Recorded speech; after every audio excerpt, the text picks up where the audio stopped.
지난주에 이어서 말씀을 봅니다. 제가 대학생들을 지도하고 있을 때에 한 자매가 저에게 와서 이렇게 밥을 먹는 중에 재미있는 이야기를 하나를 해줬었는데요.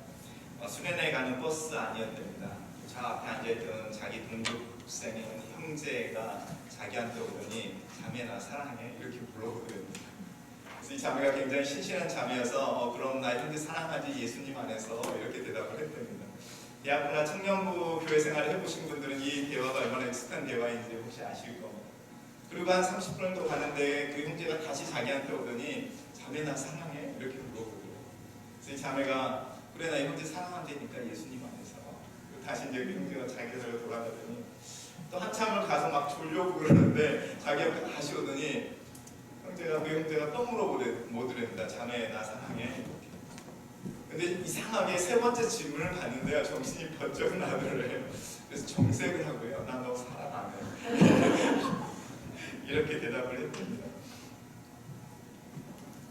베드로에게 예수님이 너는 나를 더 사랑하느냐, 우리 성경에는 이 사람들보다라고 이렇게 정확하게 구정되어져 있지만 영어 성경에는 그냥 these 이렇게 나왔습니다. 이것들, 이 사람들 뭐 이렇게 여러 가지 해석을 할 수 있습니다. 너희가 베드로를 향해서 네가 가지고 있는 보트나 뭐 그물이나 네가 가지고 있는 소유 이런 것들보다 나를 더 사랑하느냐 이렇게 해석할 수도 있고요. 또 네 주변에 모여서 함께 밤새도 고기 잡고 수고했던 이 동료들 사랑하는 것보다 나를 더 사랑하느냐 이렇게 물어볼 수도 있고요. 또 이 사람들이 나를 사랑하는 것보다 네가 나를 더 사랑해 이렇게 물어보는 장면일 수도 있습니다. 어쨌든 예수님의 베드로를 향해서 3번 내가 나를 사랑하느냐라고 말할 때에 사실은 그 사랑하느냐라는 질문의 핵심은 고백에 있다는 거예요. 우리가 그 고백에 사랑하느냐라는 질문에 담겨진 뜻이 사실은 고백이라는 걸 알아차리지 못할 때에 이 3번을 이야기하는 예수님의 사랑의 고백, 사랑의 질문 그 의미를 사실은 알아차리지 못합니다. 베드로가 처음에 예수님이 내가 나를 사랑하느냐 말할 때 예 제가 예수님을 사랑합니다. 두 번째 너가 나를 사랑하느냐 예 제가 사랑합니다. 그리고 세 번째 다시 물어볼 때에 베드로가 근심에 가득 찼다 이렇게 말합니다. 성경의 어떤 목사님들은 예수님이 처음에 내가 너를 사랑하느냐라고 말할 때 이 사랑이 아가페입니다 이렇게 말하시는 분들이 있습니다. 성경에는 실제로 그렇게 기록되어져 있습니다. 내가 나를 아가페 하느냐. 베드로가 대답하기를 저는 주님을 필레오 합니다 이렇게 대답을 합니다. 그리스에서 보통적으로 일반적으로 사랑을 4가지로 분류를 하는데 첫 번째가 에로스라는 것입니다. 우리가 말하는 남녀 간의 사랑, 육체나 이렇게 눈에 보이는 아름다움에 대한 동경, 에로스라고 한다면 스톨게 뭐 이렇게 말을 해서 부모님의 사랑의 또 다른 종류의 사랑입니다. 누군가를 향해서 부어주는 그리고 이렇게 희생하는 사랑, 특별히 엄마가 아이를 사랑하는 그런 사랑의 모습이 있습니다. 그리고 필레오라고 그래서 우리가 말하는 우정이라고 번역되어지는 그래서 필라델피아 이렇게 나오습니다. 그래서 동성애를 이야기하는 영화의 제목이 사실은 형제 사랑이라는 뜻의 그런 단어를 쓰는 이유가 거기에 있습니다. 그리고 이제 우리가 교회에서 가장 많이 쓰는 아가페라는 건데 하나님의 무조건적인 사랑 이런 이야기를 합니다. 그래서 이제 예수님이 베드로를 향해서 내가 너를 무조건적으로 사랑하는데 너도 나를 그렇게 사랑하느냐? 그랬더니 베드로가 아니요 저는 주님을 우정, 친구처럼 사랑합니다. 이렇게 대답을 했다. 그래서 예수님과 베드로의 사랑 고백 속에 어떤 질적인 차이가 있다 이렇게 말을 하는 분들도 계시는데요. 사실은 요한복음에서는 이 아가페와 필레오를 그냥 씁니다. 한 단어로. 예를 들어서 사도 요한이 자기를 소개할 때에 예수님의 사랑하는 제자 이렇게 말하잖아요. 근데 그 사랑하는 제자라는 이 사랑이라는 표현이 어쩔 때는 아가페라고 쓰기도 하고요. 어쩔 때는 필레오라고 씁니다. 또 예수님이 하나님이 아버지가 나를 사랑하는 것 같이라고 말할 때 똑같이 이 사랑이라는 단어가 아가페라고도 쓰여지고 필레오라고도 쓰여집니다.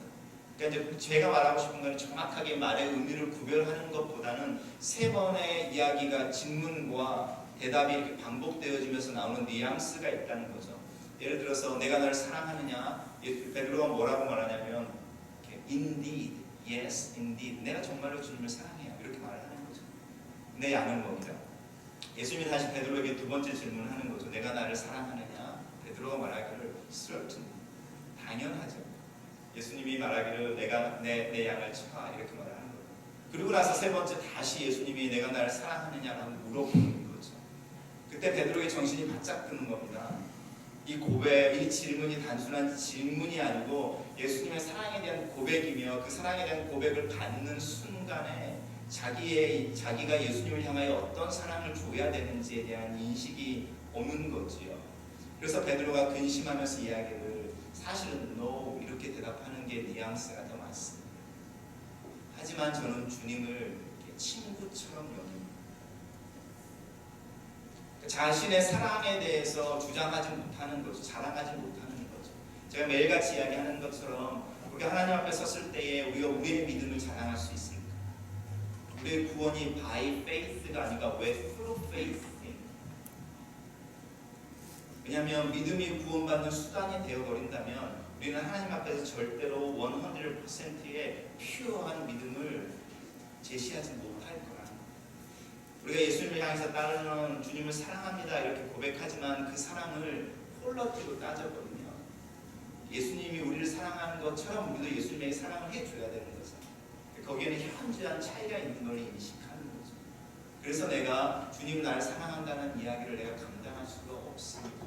왜냐하면 내가 주님을 사랑하는 그 사랑은 주님 나를 사랑하는 사랑에 비교해서 보잘 것이 없기 때문에 그래서 차마 주님을 향해 사랑한다라는 말을 하지 못하겠습니다.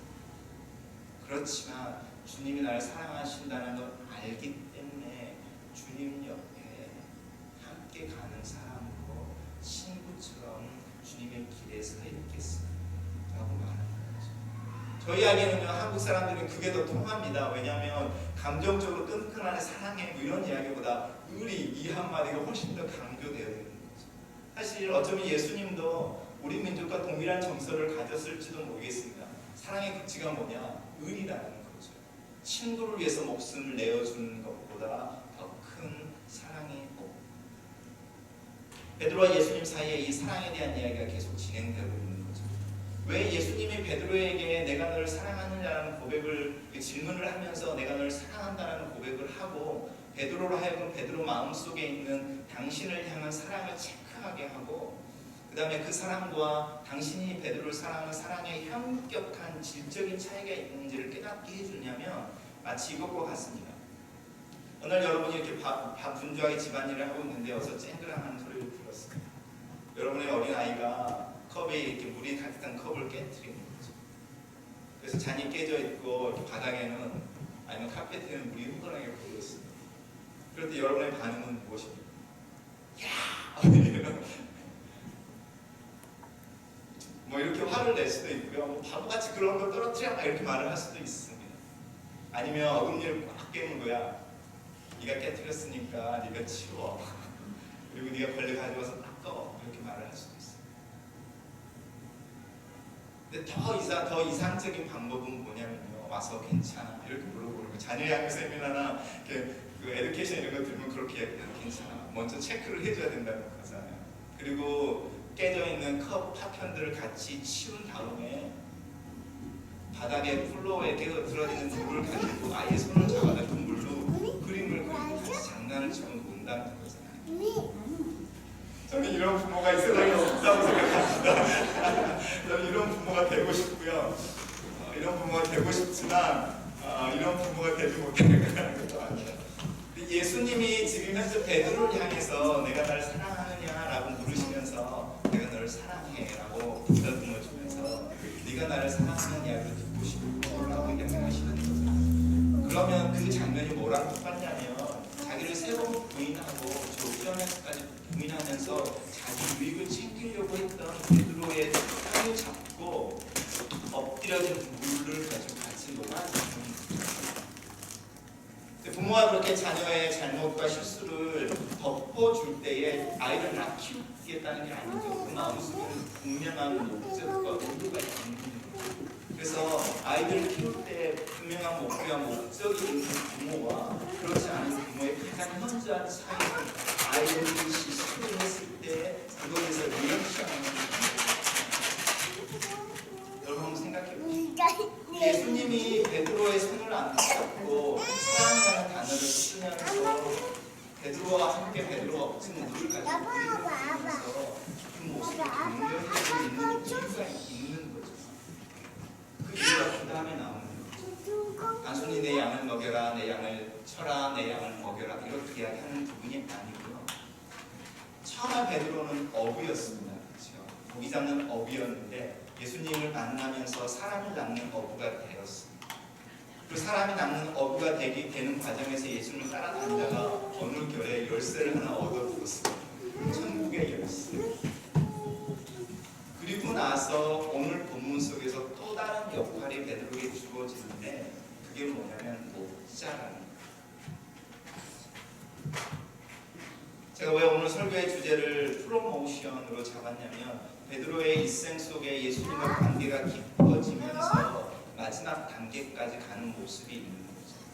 현실에서 먹고 사는 문제에 집착해 있고 그거에 모든 초점이 잠겨져 있던 단계에서 다른 사람들을 향하여 눈이 띄어지는 단계, 그리고 영혼을 손에 짚는 단계, 그리고 다른 사람들과 영혼을 이해하면서 이 세상을 살아가는 궁극적인 모습, 목자라는. 제가 이야기를 하면서 사실 걱정하는 것은 목자, 목사, 그리고 이 양을 치나 이런 이야기를 들으면 제일 감동을 받는 사람이 사실 저 같은 사역자라는 거죠.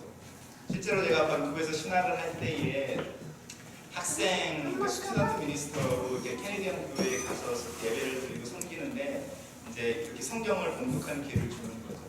한 주는 제가 성경을 봉독하는 본문이었는데 이 본문이었어요. 근데 이 본문을 이렇게 읽는데 저도 모르게 눈물 막 펑펑 흘렸어요.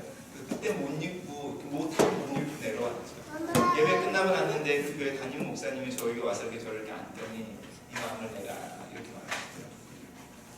그런데 이 목자라는 삶은요, 목사에 대한 이야기를 하는 게 아닙니다. 목자의 삶의 끝은 뭐냐면요, 예수님이 선한 목자였으니 너희도 선한 목자로 살아라는 것이거든요. 그 말의 반대는 교회를 만들어서 교회를 리드해 교인들을 돌아봐 이런 뜻이 아니고요. 내가 나를 사랑하는데 나를 사랑한다는 사랑의 표현을 어떻게 할 수 있겠니? 이 질문입니다. 요한 1서에서 말하기를 보이는 형제 자매를 사랑하지 않고 어떻게 보이는 하나님을 사랑할 수 있겠느냐라는 질문과 목자가 된다라는 것은 내가 하나님을 아니 예수님을 사랑하는 그 사랑이 내 주변에 있는 사람들의 형편을 살피고 이해하고 돌보고 격려하는 모습으로 나타난다는 거예요.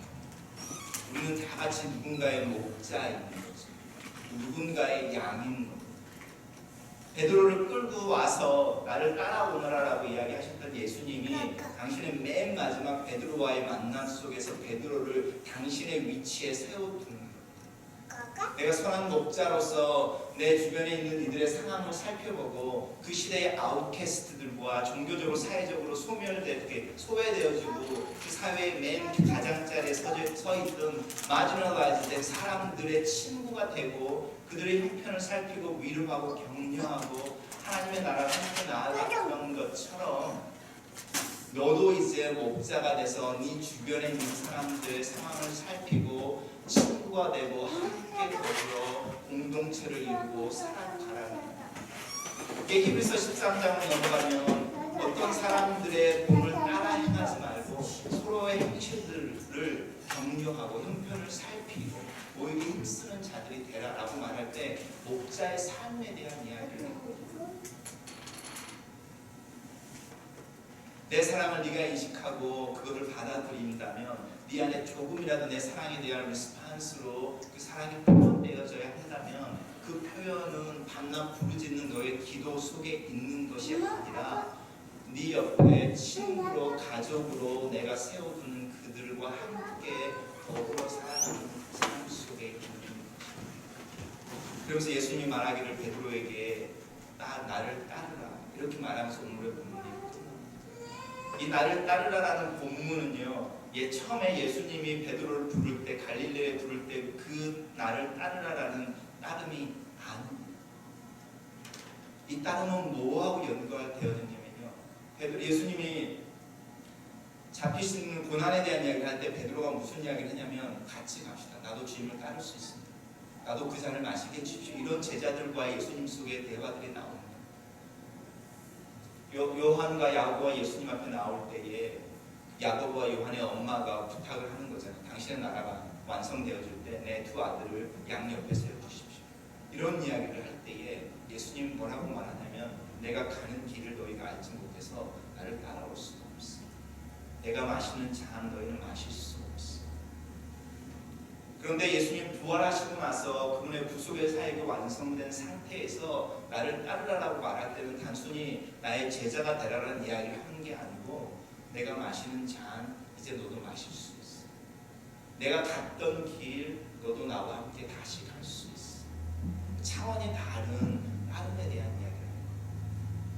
베드로는 그 길을 따르지 못했던 거죠. 3번 부인하고 예수님과 관계를 부인한 걸 뛰어넘어서 예수님을 저주하면서까지 부인함으로 예수님을 따르지 못했던 그 길에 서 있는데 예수님이 오셔서 내가 너를 사랑한다라고 고백하시고 그 베드로 안에 있는 조그만 사랑을 일으켜 세워주시면서 그가 섰던 그 길, 멈췄던 그 길에서 이제 다시 나를 따라 앞으로 가자라고 그 길의 끝은 예수님처럼 될 거라는 겁니다. 예수님이 그 선한 목자의 삶을 사는 동안에 그 사랑 때문에 고난과 죽음을 감당했던 것처럼 너도 그 목자의 삶을 사는 동안에 사람들 때문에 마음 아프고 사람들 때문에 상처를 입을 것이며 사람들 때문에 싫어하게 그리고 네가 경험하는 그 경험은 마치 죽음과도 같을 수 있어. 내가 먼저 그 길을 갔으므로 너도 갈 수 있어 라는 얘기입니다. 우리 신앙의 여정 속에서 베드로처럼 갈릴리 바닷가에 서 있을 수도 있어. 그래서 아직도 나를 따르라 라고 말하는 예수님의 음성에 차마 예스라고 말하지 못하고 주저 있을 수도 있어. 어떤 분들은 내게 예수님이 나를 데리고 나셔서 나를 살아남는 어구가 되게 하셨다고 믿고 주변에 어떤 형태로든 간에 복음이 들어가고 전달될 수 있도록 애를 쓰시는 분이 우리 중에 있을 수도 있어. 또 어떤 분들은 내 손에 분명하게 예수 그리스도께서 천국에 들어가는 열쇠를 주셨어라고 그거에 대한 확신과 하나님과 우리 사이에 절대로 깨어지지 않는 관계에 대한 분명한 확증을 가질 수도 있어. 근데 더 넘어서 우리가 예수님처럼 살 수 있을까라는 예수님에 대한 우리의 사랑의 작은 사랑의 고백이 예수님의 삶을 흉내내는 모습으로 나타날 수 있을까? 그 부분에 대한 삶에 대한 이야기를 하는 거예요. 우리 많은 사람들이 기독교인이 되고 또 예수님 앞에 나와서 기도하고 예수를 믿는다고 말할 때 추구하는 삶이 행복이라는 거죠. 이 시대가 가장 많이 말하는 단어가 사랑과 행복이라는 단어인데 성경에서 말하고 있는 단어는 행복이라는 단어가 사실은 없습니다. 성경에서 말하고 있는 행복이라는 단어 대신에 쓰고 있는 단어는 만족이라는 단어, 컨텐트. 해피와 컨텐티드는 차원이 다른 문제예요.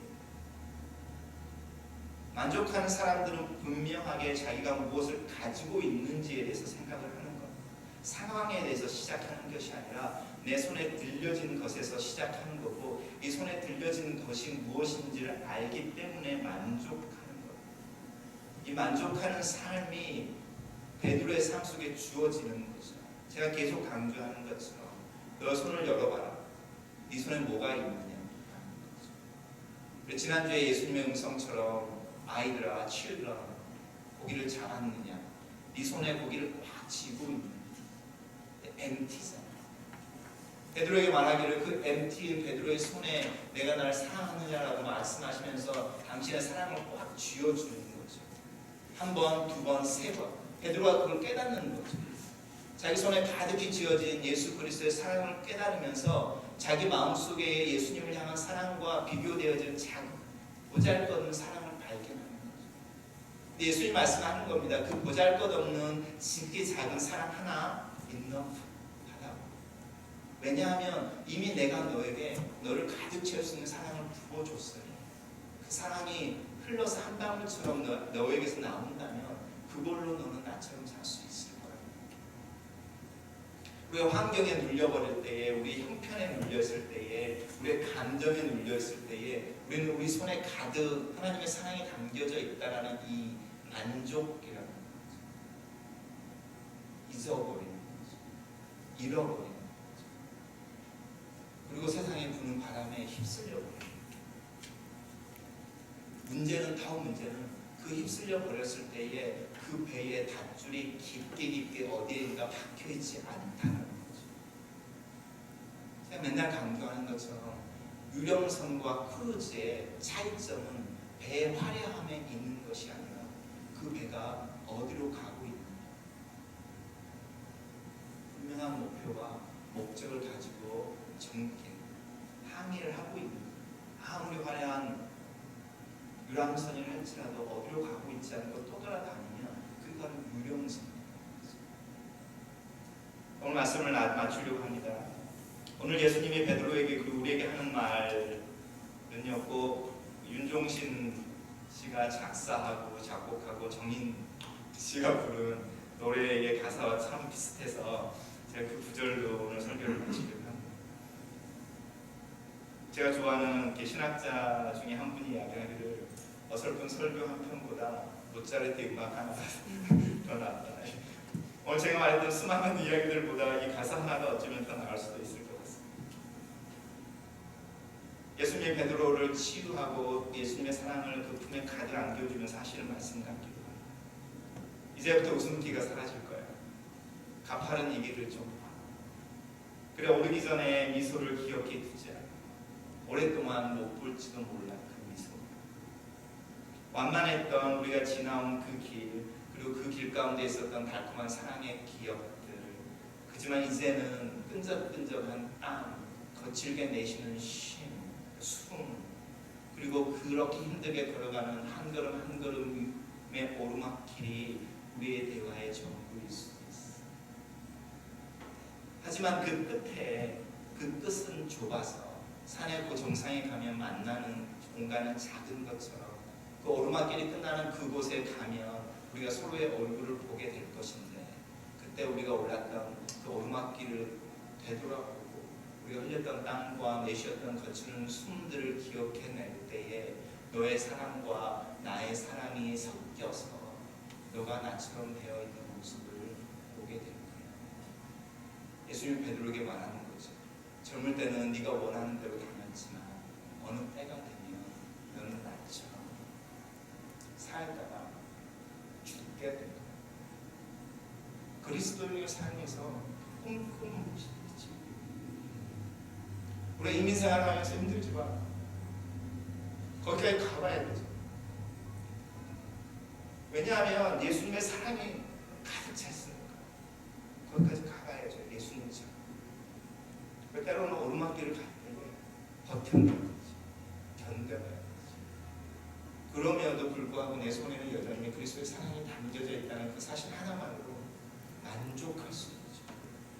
그래서 기뻐할 수 있고 감사할 수 있고 현실에 지지 않고, 그 믿음이 우리의 삶의 스페이스를 만들어주고 다른 사람이 들어올 수 있게 해줘. 내 옆에 있는 사람을 돌아볼 수 있는 여유를 줍니다.